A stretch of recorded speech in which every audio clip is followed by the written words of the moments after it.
So నేనైతే చెప్పగలను, అంటే నేను కూడా కొన్నేళ్లుగా ఇండస్ట్రీలో ఉంటున్నాను, ఇంటర్వ్యూస్ చేస్తున్నాను, యూనో దాంట్లో స్టార్స్ ఉంటారు, యాక్టర్స్ ఉంటారు, ఎవ్రీబడి. బట్ చాందిని ఒక అమ్మాయి చాలా చూసీగా స్క్రిప్ట్స్ని తీసుకోవడం అండ్ డిఫరెంట్ కైండ్ ఆఫ్ స్టోరీస్ని చూస్ చేసుకోవడం అండ్ అది చెయ్యడం, ఎస్పెషల్లీ తెలుగు అమ్మాయి అండి. I appreciate that and everybody appreciating that and congratulations for Gaami success. And ఏంటి చాందిని ఫర్ దిస్ అంటే ఏంటి జనరలీ అంటే వెళ్ళిపోదాం, వచ్చినవన్నీ సైన్ చేసుకొని వెళ్దాం అనేది కాకుండా యూఆర్ ఆల్సో టైం ఇచ్చి చూస్ చేసుకొని చేయడానికి? క్రెడిబిలిటీ ఫ్యాక్టర్ అనేది చాలా టైం టేకింగ్ ప్రాసెస్ అండి. ఇప్పుడు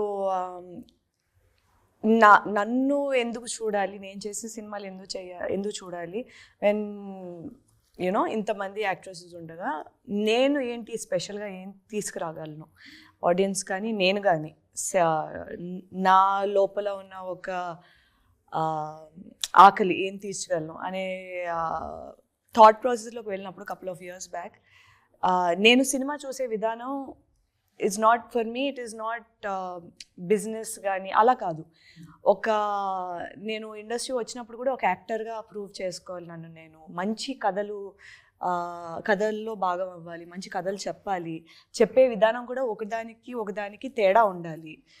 ఒక లుక్ చూడగానే ఏ సినిమాని కన్ఫ్యూజ్ అవ్వకూడదు, అలా ఉండాలి అనే ఒకటి నేను అనుకున్నాను. సో అది ఒక దారిలో పడటానికి కొన్ని సంవత్సరాలు టైం పట్టింది. కానీ ఇలా నేను డైరెక్ట్గా చెప్పకుండా మీ అంతటా మీరు అది అబ్జర్వ్ చేశారంటే నాకు అది ఒక టిక్ మార్క్ లాగే, ఎందుకంటే అది ఒక వ్యాలిడేషన్ లాగా. అంటే ఓకే నేను అనుకున్నది చూడగలుగుతున్నారు, కాకపోతే అది చూడటానికి కొంత టైం పట్టింది. సో అందుకే అంత ఆచితూచి సెలెక్ట్ చేసుకుంటాను నేను సినిమాలు, కథలు. అండ్ చెప్పే కథల్లోని కొంచెం సోల్ ఉండాలి. అంటే సరదాగా ఉండాలి, కానీ ఒక లెసన్ కానీ ఒక ఇన్ఫర్మేషన్ కానీ ఏదో ఒకటి ఆడియన్స్కి వెళ్ళాలి అనే ఒక పాయింట్ ఎప్పుడు నేను మైండ్లో పెట్టుకునేదాన్ని. అండ్ ఇలాంటి సోల్ఫుల్ సినిమాలు, ఇలాంటి సొసైటీకి బాగుంటుంది ఇలాంటి కథలు ముందుకు వస్తే, అలాంటి సినిమాలు చేయడం నాకు చాలా ఆనందం ఇస్తుంది. సో మేబీ అందుకేమో అలాంటి కథలు కూడా నన్ను వెతుక్కుంటూ వస్తున్నాయి. So that is actually seriously అది వెతుక్కుంటూ రావడం కూడా ఒక మంచి విషయం కదా. చాలా టైం పట్టిందండి ఆ పొజిషన్కి రావడానికి. ఎందుకంటే నేను ఈ దారిలో రావాలంటే చాలా సినిమాలు వదులుకోవాల్సి వస్తుంది. సో మనం కొన్నిసార్లు ఆ పొజిషన్ వరకు వెళ్ళటానికి టైం పడుతుంది. సో అలాంటప్పుడు ఆ సినిమాలు వదులుకునే పరిస్థితిలో మనం ఉండం, కానీ we have to do it, which means కొన్ని సాక్రిఫైసులు చేయాల్సి వస్తుంది, ఒక పర్సనల్ లెవెల్లోని, ఒక ప్రొఫెషనల్ లెవెల్లోని, ఆల్ ఆఫ్ దట్. సో అలా చేసి అడుగు వేసుకుని రావడం వల్ల స్టార్టింగ్లోని చాలా వరకు వర్కౌట్ అవ్వలేదు ఇన్ టర్మ్స్ ఆఫ్ కమర్షియలీ కానీ. కొన్నిసార్లు వర్కౌట్ అవ్వట్లేదు కదా, మళ్ళీ జనరిక్ ఫార్మాట్లోకి వెళ్ళిపోదాము అనే ఒక థాట్ వచ్చినా సరే నేను కన్విన్స్ అవ్వలేకపోయేదాన్ని. ఇలాగే చేయాలి, ఇలాగే చేసి పేరు తెచ్చుకోవాలి అనే ఒకటి ఉండేది లోపటి నుంచి. అలాగే చేశాను. థ్యాంక్ఫుల్లీ అలా వర్కౌట్ అవుతుంది. ఇప్పుడు టైం పట్టింది కానీ వర్కౌట్ అవుతుంది. బికాజ్ అందరికీ తెలుసు మీ పేరు చాందిని చౌదరి అని. సో మంచి కథలు ఉంటే అప్రోచ్ అవుతున్నారు, లైక్ శివ గారు లాంటి వాళ్ళు ఉండే ఎవ్రీబడి. సో అది మంచి విషయం కదా. ఎవరో అంటారు, ఒక డైలాగ్ ఉంటుంది, సక్సెస్ వెనకాల పరిగెత్తకూడదు, సక్సెస్ పొందడానికి క్యాపబుల్గా మారాలి అని చెప్పి. Maybe it will take. Yeah correct. So అంతే. నాకు కూడా నేను పర్సనల్గా నేర్చుకుంది ఏంటంటే, ఇలాంటి స్టోరీస్ చేస్తున్నప్పుడు ఏంటంటే ఒక సాటిస్ఫాక్షన్ ఉండేది లోపల నుంచి. At any point of time అరే ఎందుకు అని ఎప్పుడు అనిపించలేదు. దెన్ ఐ రియలైజ్ ఇదే నా కాలింగ్, ఇలాగే చేసుకుంటూ వెళ్దాం. అట్లీస్ట్ నాకు ఐఎమ్ ప్రౌడ్ ఆఫ్ ఇట్. నాకు ఈ సినిమా చేసుకున్నందుకు, ఇలాంటి సినిమాలు చేస్తున్నందుకు ఐఎమ్ హ్యాపీ. నాకు సంతోషంగా ఉంది, నా ఫ్యామిలీ సంతోషంగా ఉంది. మిమ్మల్ని అభిమానించి మేము కూడా చాలా సంతోషంగా ఉన్నాం. Keep rocking Chandini. And Harsha గారు వెయిటింగ్ అనమాట. హర్ష గారు నెక్స్ట్ ఆయనే ఆర్డర్లో ఉన్నాను అని ఆయన అర్థమైపోయింది హర్ష గారికి. నా వరకే వస్తుంది క్వశ్చన్, లైన్లో వచ్చింది అమ్మాయి అని చెప్పి. హర్ష గారు యూ టెల్, లైక్ శివ గారు స్క్రిప్ట్ తీసుకొచ్చినప్పుడు మీ దగ్గరికి, ఎస్పెషల్లీ దీంట్లో ఉన్న యూఎస్బీ ఏంటి అంటే కళ నెరవేర్చుకోవడానికి వయసుతో సంబంధం లేదు. అది 30 అయినా 50 అయినా అవ్వచ్చు, నెరవేర్చుకోవాలి అంతే. అది అజయ్ ఘోష్ గారు ప్లే చేస్తున్నారు. ఎంతోమంది బయట ఉండుంటారు నిజంగానే, ఫ్యామిలీ కోసం సాక్రిఫైస్ చేసి బయటకు రాకుండా వాళ్ళ కళల్ని అక్కడే తొక్కేసి అవ్వకపోయి ఉండొచ్చు, అంత టైం వెళ్ళిపోయి ఉండొచ్చు ఒక ఫ్లోలో. బట్ ఈ స్టోరీ అలాంటి వాళ్ళందరికీ డెడికేటెడ్గా ఉంటుంది.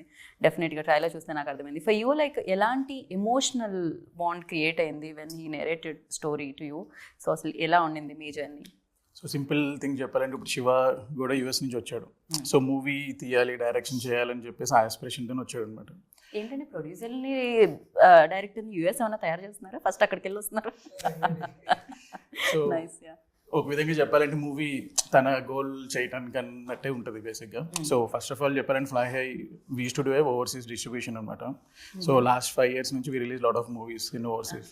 సో దెన్ ప్రొడక్షన్లోకి వెళ్దామని చెప్పేసి we started this movie. And అది కూడా ఏంటంటే ఒక క్లీన్ మూవీ, ఒక మంచి మూవీస్ తీయాలని చెప్పేసి వీ స్టార్టెడ్ అనమాట. So as Shiva is my friend and తన స్టోరీ చెప్పగానే మాకు నచ్చింది. అండ్ టు బి ఫ్రాంక్ చెప్పాలి, it's a message oriented movie to every one. కరెక్టేనా? మెసేజ్ కరెక్ట్గానే నాకు అందిందా? నేను చెప్పింది కరెక్టేనా? సో ఏజ్ ఏదైనా కళను నెరవేర్చుకున్న క్యారెక్టర్ మూర్తి, అంతే కదా? వయసుతో సంబంధం లేదు. వయసుతో సంబంధం లేదు. యా. సో వయసుతో సంబంధం లేదు అంటే గుర్తొచ్చింది. అంటే మీ జర్నీ ఎప్పుడు స్టార్ట్ అయింది అనే దానికంటే ఈ మధ్య కాలంలో మీ జర్నీ గురించి మాట్లాడితే మాత్రం చాలా గ్రేట్ జర్నీ అని చెప్పాలి అజయ్ ఘోష్ గారు. రీసెంట్ డేస్లో మీరు చేసే క్యారెక్టర్లు, దానికి ఉన్న వేరియేషన్స్ నెక్స్ట్ లెవెల్లో ఉన్నాయి. మీ కళ సహకారం కావడానికి కూడా కొంచెం టైం పట్టిందని చెప్పొచ్చా ఇండస్ట్రీలో? అదే అంటాడు సుకుమార్ గారు, ఘోష్ని మేము లేటుగా గుర్తించాము అని అంటాడు. కరెక్ట్. ఎప్పటికైనా గుర్తించి అగ్నిపర్వతం ఎప్పటికైనా పేలాలి కదా, అంతే, అది వస్తుంది అంతే. అయితే కాగాల కాగి ఒక్కసారి బ్లోఅవుట్ అయితే అప్పుడు ఉంటుంది కథ. సో పరిస్థితులు అన్నీ, ప్రతికూల పరిస్థితులు చాలా ఎదురైనాయి అండి. అవి చెప్పుకుంటే తీరే కాదు, ప్రతి ఒక్క మన జీవితంలో ఉంటాయి. సినిమాల్లో అంత పెద్ద చిరంజీవి గారికి తప్పలేదు, మోహన్ బాబు గారికి తప్పలా, మనమెంత. సో ఈ చిన్న గుర్తింపు రావడానికి కూడా చాలా పరిస్థితులు ఎదుర్కొన్న టైంలో, అదే టైంలో ఆ నిజాయితీగా పనిచేశాను కాబట్టి, నిజాయితీగా ఎదుర్కొన్నాను కాబట్టి అంతరాత్మ సాక్షిగా గుర్తించగలిగారు. అట్లా ఈ మాట ప్రయాణంలో ఇట్లా ఈ దాకా వచ్చా. సో మ్యూజిక్ షాప్ మూర్తి ఎంతవరకు రిలేట్ అయ్యిండే అజయ్ ఘోష్ గారికి? బికాస్ యువర్ జర్నీ ఆల్సో నేను చెప్పిన చాలా లేట్గా నా పెళ్ళాం చూస్తా సాంబలక్ష్మి ప్రివ్యూ చేసి అందరూ ఆర్టిస్టులు అందరికి వేసాడు ఆయన రామానాయుడులో. ఆమెను ఊరి నుంచి పిలిపించి కూర్చోతుంటే ఏడుతుంది. ఏందమ్మా ఏడుతున్నావు అంటే, అంత మందే కదా అయ్యాడు అంతా అని అంటుంది. మందే కనపడుతుంది అయ్యా నాకు ఆనంది.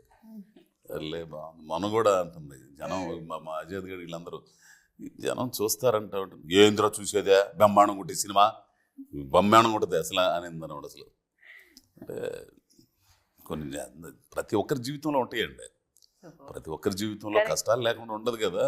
అంతే కదా.